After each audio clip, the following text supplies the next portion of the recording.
আসসালামু আলাইকুম। আজকে তৈরি করব আটা দিয়ে ভীষণ মজার একটি নাস্তা রেসিপি। আজকের রেসিপিটি আশা করি সবার কাছে অনেক ভালো লাগবে। বিকেলের নাস্তা ঝটপট বাসায় আটা থাকলে এই রেসিপিটি ট্রাই করতে পারেন। চলুন তাহলে কথা না বলে চলে যাই রেসিপিতে। নাস্তাটি তৈরি করার জন্য একটা মিক্সিং বলে নিয়েছি হাফ কাপ কুসুম গরম দুধ, আর এর সাথে দিয়ে দিব 1.5 টেবিল চামচ চিনি, আর দিয়ে দিব রান্নার তেল 1.5 টেবিল চামচ, লবণ দিয়ে দিচ্ছি স্বাদ মতো, আর দিয়ে দিচ্ছি একটা ডিম, আর দিয়ে দেব গুঁড়া দুধ 1 চা চামচের মতো, 1 চা চামচ দিয়ে দিচ্ছি ইস্ট। এখন সবগুলো উপকরণ একটা হ্যান্ডউইচ দিয়ে ভালোভাবে মিশিয়ে নেব। ডিমটাকে দুধের সাথে ভালোভাবে ফেটিয়ে নিয়ে তারপর এর সাথে অল্প অল্প করে আটা দিয়ে একটা ডো তৈরি করে নেব। আটাগুলো একবারে দেব না, প্রথমে 1 কাপ আটা দিয়েছি, তারপরে একটু মেখে তারপরে আরও কিছুটা আটা দিয়ে ডোটা তৈরি করেছি। ডোটা তৈরি করতে আমার প্রায় 2 কাপের মতো আটা লেগেছে। এখন ডোটাকে হাত দিয়ে ভালোভাবে 5 মিনিটের মতো মেখে নিয়েছি। এখন এটাকে 10 মিনিটের জন্য ঢাকনা দিয়ে ঢেকে রেখে দেব। 10 মিনিট পরে আটাগুলো দেখবেন আরও অনেকটা ফুলে গেছে।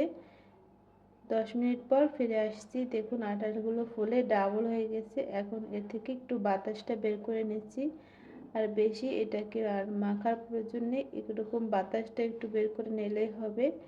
এরপর অল্প অল্প করে আটা নিয়ে এরকম লতার মতো করে তৈরি করে নেব, দড়ির মতো আর কি। হাত দিয়ে একটু বেলে বেলে এগুলোকে একটু লম্বা করে নিলেই হবে।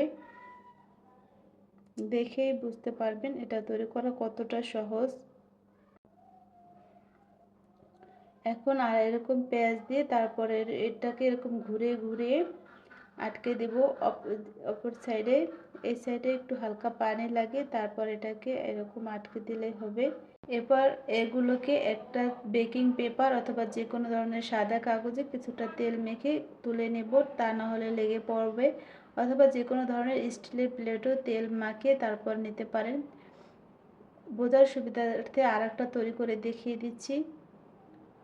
এটা চোখে দেখলেই বোঝা যায়, এটা আর বলার কিছু নাই, ওরকম তৈরি করা খুবই সহজ। এভাবে আমি সবগুলো তৈরি করে নেব। এখন একটা প্যানে পর্যাপ্ত পরিমাণে তেল দিয়ে দিয়েছি। তেলটা যখন হালকা গরম হয়ে আসছে তখন নাস্তাগুলো দিয়ে দিচ্ছি। তেলগুলো অতিরিক্ত গরম করা যাবে না, তাহলে এগুলো উপর থেকে দ্রুত কালার চলে আসবে।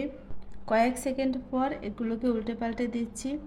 এটা ভাজতে বেশি সময় লাগে না, খুব অল্প সময়ের মধ্যে এটা ভাজা হয়ে যায়। প্রায় 1 মিনিট সময় লেগেছে এগুলো ভাজতে। যখন সুন্দর একটা কালার চলে আসছে তখন এগুলোকে তেল থেকে তুলে নিচ্ছি।